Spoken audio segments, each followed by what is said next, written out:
De volta para o segundo bloco do Gazeta Entrevista, continuamos conversando aqui com Cesário Braga, superintendente, né, da MDA, né? E diz ele, representante do governo Diz ele não. do presidente Lula aqui. Eu represento o governo do presidente Lula.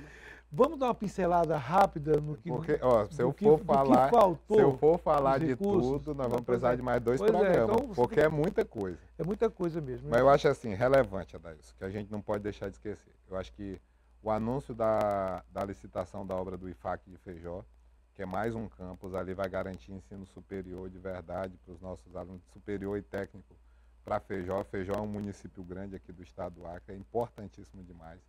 Nós temos o projeto Sanear, que também foi assinado, 9 milhões com o MDS, que é um projeto que vai trabalhar saneamento básico para essas famílias extrativistas, para garantir que a gente tenha um banheiro com dignidade.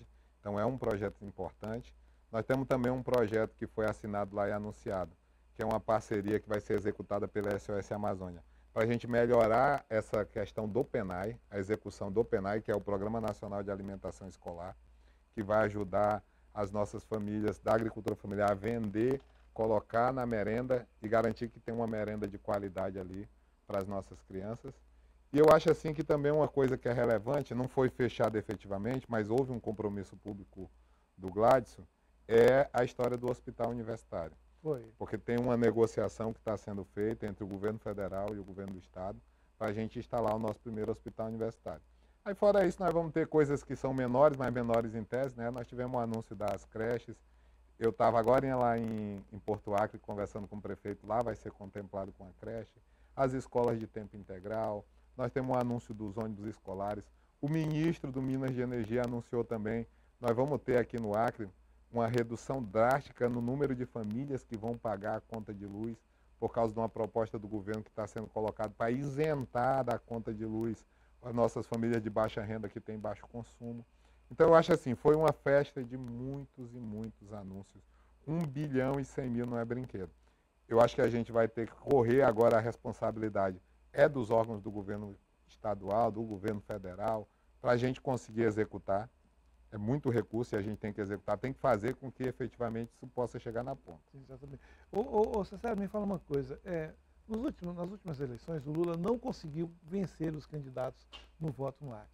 O que é que leva então o presidente a trazer tantos investimentos, mesmo diante do quadro do partido aqui no estado, mesmo diante das eleições que ele não consegue vencer, e aqui a gente tem um bolsonarismo muito forte. O Lula é um democrata. Eu acho que não é só aqui. Ó. Ele saiu daqui e foi para Rondônia. Aqui nós temos um dos piores resultados eleitorais para o presidente Lula do país. Rondônia é pior que nós um pouquinho. Mas o Lula é um democrata. Foi eleito para governar para o Brasil e tem governado para o Brasil. Eu entendo que a responsabilidade dele com o povo é superior à discussão do que vai ser o processo eleitoral. E quando acaba a eleição, quem ganha a eleição tem que governar para quem votou e para quem não votou. Então, por isso que eu acho que o presidente Lula tem investido. Tem um carinho especial pelo Acre, ele falou lá quando você viu. 40 anos, a primeira vez que o Lula veio no Acre foi no velório do Wilson Pinheiro. Inclusive, ele era sindicalista, ainda acho que nem imaginava em ser presidente do Brasil. Então, a história do Lula com o Acre é uma história longa. Teve um encontro com os companheiros mais antigos dele lá, Júlia Feitosa, Júlio Barbosa, Raimundão, Grangeiro, Monteirinho, que era quem animava nossas festas na sanfona. Tem muitos companheiros que ele conheceu lá atrás e que hoje não estão mais com a gente. Abraim Farrá, que não está mais com nós. Então, Lula, cara, ele é amigo do Acre, tem muitos companheiros aqui. No meu Instagram lá está amigo do presidente Lula. Eu me considero um amigo do presidente Lula. Acho que eu me considero mais do que ele me considera. Poxa, eu gosto muito, eu acho que ele tem trabalhado muito. Eu gosto muito do presidente Lula. Você sabe, a gente acompanha alguns setores e algumas críticas ao presidente Lula e agora em especial à ministra Marina Silva. Principalmente depois dessa situação aqui do ICMBio, na reserva Chico Mendes. A gente tem uma situação, por exemplo, do ramal que pode ser aberto entre Rodrigues Alves e Porto Walter. E aí uma crítica em cima do presidente Lula, uma crítica em cima da Marina, e muitas vezes não se entende o cenário do que está acontecendo.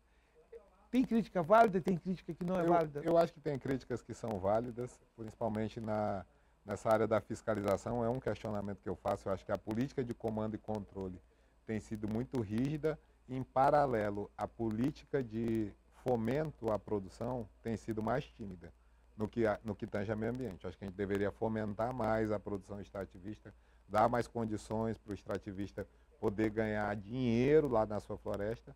Em vez disso, a gente fica numa política muito rígida de comando e controle. Mas tem situações que existe um exagero. O exemplo é a estrada de Porto Walter. A estrada de Porto Walter, ela é responsabilidade do DERACRE e da Prefeitura de Porto Walter, não é responsabilidade do governo federal. Quem fez o licenciamento lá daquela estrada foi o IMAC, não foi o governo federal. Agora, erraram no licenciamento, não conseguiram fazer o estudo de impactos ambientais que é necessário ser feito, cortaram a terra indígena por dentro. Então, cometeram equívocos que fizeram com que a justiça, e não foi o governo, foi a justiça, embargasse a estrada. Eu sou contra o embargo daquela estrada porque aquela estrada é importante. Eu transitei pelaquela estrada quando eu fiquei sabendo que haveria a possibilidade da gente ter a ligação terrestre. Fiz questão de passar ali na estrada. Aquilo é um adianto de vida para o povo de Portugal. Exatamente, principalmente quando o rio secou, não tinha navegação. E a tendência hoje é secar mais ainda. O pessoal acha que não tem mudanças climáticas, mas você vê o que está acontecendo com os nossos rios, Adélio. É cheias constantes e secas severas. Então, estamos vivendo as mudanças climáticas. Então, eu acho assim, as críticas são válidas, eu tenho uma opinião distinta, eu acho que o grande investimento que a gente tem que fazer no Acre é na agricultura familiar. Acho que esse tem que ser o eixo central se a gente quiser desenvolver de verdade o nosso Estado, se a gente quiser gerar emprego, se a gente quiser gerar renda, se a gente quiser diminuir de verdade as desigualdades. É aí que está o investimento que tem que ser feito. Agora, quanto à questão ao governo, a gente estava falando muito sobre essa situação do Lula com o Estado. Para o PT, em geral, melhorou alguma coisa? Vai mudar um cenário, principalmente agora com essa discussão de soberania? Porque o Lula, de repente, cresceu bastante nesse discurso que aconteceu agora. E para o partido? Para o partido aqui no Acre, há alguma coisa especial? Eu acredito o seguinte, Adeus, que nós devemos avançar um pouco mais com os resultados da política que vai ser implementada. O povo do Acre, ele preza muito pelo cenário local. Se você pegar, tem um bolsonarismo acirrado? Tem, mas você pega a eleição de 2018, por exemplo, quando o Bolsonaro teve mais votos do que na eleição de 2022, o candidato a governador do Bolsonaro em 2018 era o Coronel Ulisses, que não chegou a 15% dos votos, com o Bolsonaro com 77%. Então o cenário nacional influencia no Acre, influencia, mas será que influencia tanto? Eu acho que o Lula tem mostrado que vai investir no Acre, vai continuar investindo, o povo do Acre vai ser grato na medida do possível com o presidente Lula, é o presidente que mais investiu na história do Acre. Bolsonaro não tem um tijolo para dizer que teve investimento do governo Bolsonaro no Acre. Eu acho que esse bolsonarismo é questão de tempo também para passar, vai ficar para trás, vai ser uma coisa ruim que ficou na história do Brasil, como as coisas ruins que ficaram para trás, e fica para trás.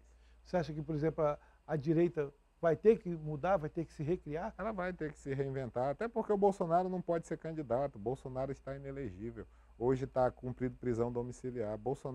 O Bolsonaro é carta fora do baralho da eleição de 2022. Não estou falando que não influenciará politicamente, mas ele não é candidato, então ele está fora dessa disputa. Na última eleição do PT agora, ainda vamos local, você era candidato à presidência e de repente surgiu aí nas linhas de política um desentendimento entre você e Jorge Viana. Aconteceu isso mesmo e depois houve uma conversa? Cara, por vezes a gente tem divergência e ter divergência interna no PT eu acho que é natural. Nós somos um partido plural, um partido grande, um partido formado por correntes que têm pensamentos distintos, mas no final a gente sempre se entende e segue junto. Tiveram um desentendimento, eu não posso dizer que não houve, mas a gente já pacificou, está tudo tranquilo. E a gente está focado em fazer o quê?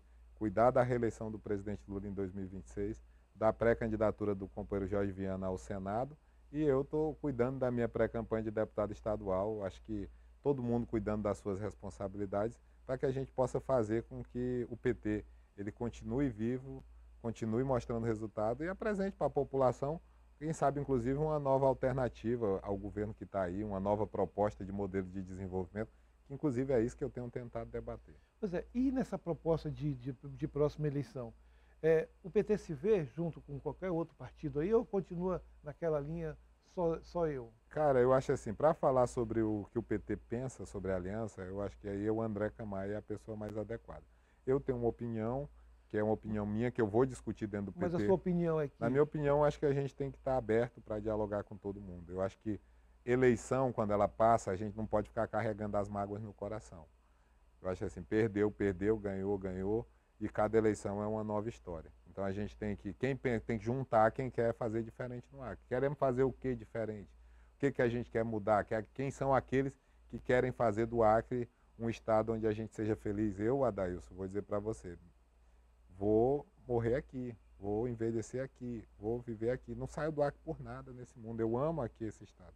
Então essas pessoas que estão nessa mesma vibe, eu acho que a gente tem que juntar. Você sabe, você está no MDA e agora há pouco eu estive no ramal da Transacriana e eu vi lá os moradores sofrendo porque faltam 7 quilômetros para chegar a energia, porque eles não conseguem ter uma água, porque eles não conseguem ter várias outras políticas que davam para chegar, tanto do Estado como do próprio município.